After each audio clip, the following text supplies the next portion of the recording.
আসসালামু আলাইকুম। এসএসসি 2025 সালের পরীক্ষার্থীরা, তোমাদের হিসাব বিজ্ঞানের ফাইনাল সাজেশনটা দিয়ে দিব। আমাদের হাতে যেহেতু সময় নেই, সময় একবারে অল্প, আমরা আসলে একটু অন্য কাজে ব্যস্ত হয়ে পড়েছিলাম, যার জন্য সাজেশনটা দিতে একটু লেট হলো। তো আমরা এই সাজেশনটা আপলোডের পরেই তোমাদের রুটিন রেডি করে দিব, যে এই অল্প সময়ে হিসাব বিজ্ঞান টোটালি তুমি সিকিউ এবং এমসিকিউর জন্য বেস্ট একটা প্রিপারেশন নিয়ে কীভাবে পরীক্ষার হলে যাবে। প্রথমত আমরা সাজেশনটা আপলোড করে দিই এবং সাজেশন আপলোডের পরে আমরা রুটিন নিয়ে কাজ শুরু করে দিব এবং আধা ঘন্টার ভিতরেই তোমরা রুটিনটা প্রাইভেট গ্রুপে পেয়ে যাবে।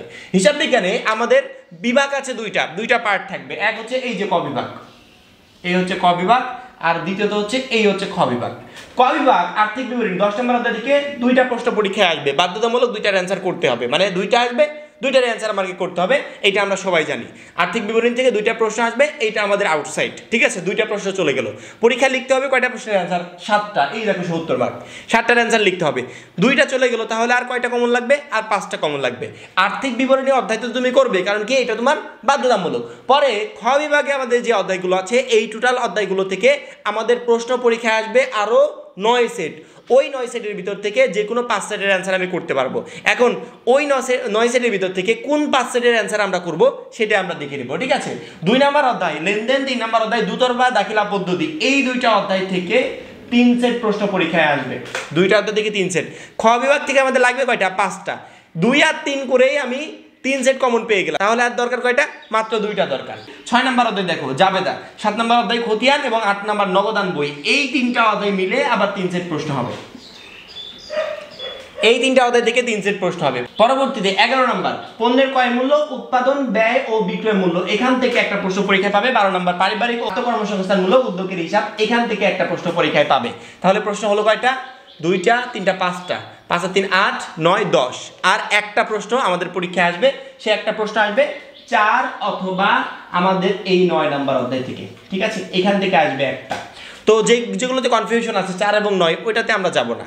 আমরা সহজ হিসাব, আমি যদি শুধুমাত্র এই 10, 2, 3 অর্থাৎ 2, 3, 10 এই 3টা অধ্যায় কমপ্লিট করে যাই, আমার 5 সেট প্রশ্ন কমন থাকছে। কোনো শিক্ষার্থী যদি 2, 3, 6, 7, 8 এই 5টা চ্যাপ্টার পড়ে যায়, এখান থেকে সে 6টা প্রশ্ন কমন পাবে।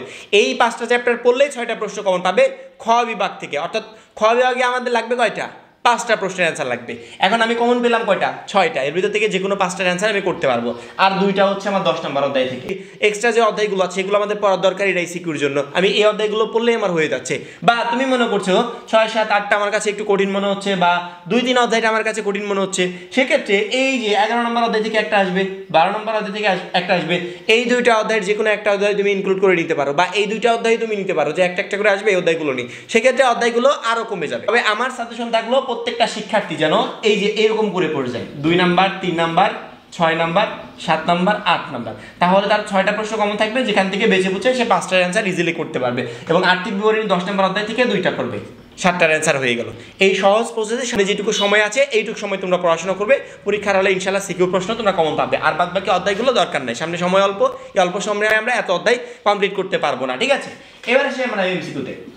এমসিকিউর জন্য প্রথমত মূল বই থেকে প্রিপারেশন নেবে, পরবর্তীতে বিগত 5 বছরের বোর্ডের যে এমসিকিউগুলো আছে সেইগুলো সমাধান করবে। মূল বই প্লাস বিগত 5 বছরের বোর্ডের এমসিকিউ, এই 2টার ভিতর থাকতে পারলে আর কিচ্ছু দরকার হবে না। এই 2টা কমপ্লিট করে গেলে এমসিকিউ কালকে পরীক্ষার হলে কমন থাকবে। অর্থাৎ এমসিকিউ নিয়ে কোনো ধরনের কোনো প্রবলেমে তোমাকে পড়তে হবে না। তোমার টোটাল হিসাব বিজ্ঞানটা কখন তুমি রিডিং পড়বে, কখন আন্ডারলাইন করবে, কখন বারবার করে রিভাইজ দিবে, কখন সিকিউ প্রশ্ন সমাধান করবে, কখন এমসিকিউ সমাধান করবে, টোটাল A to Z বিষয় নিয়ে আমরা একটা রুটিন রেডি করে খুব শীঘ্রই গ্রুপে দিয়ে দিব। অর্থাৎ এই ভিডিও পাবলিশ হওয়া শেষ হওয়া মাত্রই আমরা গ্রুপে দিয়ে দিব, প্রাইভেট গ্রুপে। সেই রুটিন অনুযায়ী তুমি কমপ্লিট করবে, সামনের এই অল্প সময়ে তুমি একটা বেস্ট প্রিপারেশন নিতে পারবে এবং হিসাব বিজ্ঞানে সকল প্রশ্ন তুমি কমন পাবে। অর্থাৎ তুমি যদি অগোছালোভাবে অল্প সময় পড়াশোনা করো, সেক্ষেত্রে আমার মনে হয় না যে সিকিউ বা এমসিকিউ কোনোটার জন্য ভালোভাবে প্রিপারেশন নিতে পারবে। ভালোভাবে প্রিপারেশন নিয়ে দেওয়ার জন্য তোমাদের ওই রুটিনটা কাজে লাগবে, যে রুটিন অনুযায়ী পড়লে তুমি অল্প সময়ে সব কিছু গুছিয়ে কমপ্লিট করে ফেলতে পারবে। এমসিকিউর জন্য প্রত্যেকটা পরীক্ষার ক্ষেত্রে তো একই রুলস, যে আমাদের মেইন বই থেকে প্রিপারেশন নিতে হবে। মেইন বই থেকে প্রিপারেশন নেওয়ার পর বিগত 5 বছরের বোর্ডের যে এমসিকিউগুলো আছে সেগুলো আমি সমাধান করব।